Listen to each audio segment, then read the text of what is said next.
চিন্টু বাবা টাটা। আচ্ছা ঠিক আছে মা, টাটা।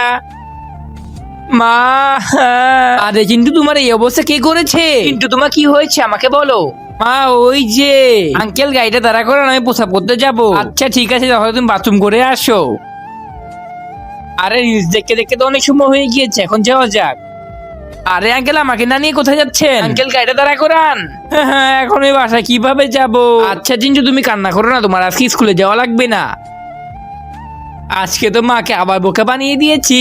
আরে আঙ্কেল তো রিলস দেখছে, এক কাজ করি গাড়ির মধ্যে বসে নাটক করি, আবার আস্তে করে নেমে যাই যদি আঙ্কেল বুঝতে না পারে। কিন্তু ভিডিওতে যাওয়ার আগে তোমার যদি আল্লাহর নাম লেখা এই ছবিটা ভাল লেগে থাকে তাহলে ভিডিওতে লাইক করে একটা সাবস্ক্রাইব করে দিও, আর আল্লাহর এই সুন্দর নামটা কমেন্ট বক্সে লিখে যেও। আর তুমি যদি আল্লাহর এই নামটা কমেন্ট বক্সে না লেখো তাহলে আমি বুঝে নিব তুমি আল্লাহকে একটু ভালোবাসো না। আঙ্কেলকে বুঝতে দিয়ে যাবে না, আস্তে আস্তে নেমে পড়ি। এই যে গেটটা লাগিয়ে দিয়েছি, আঙ্কেল যান।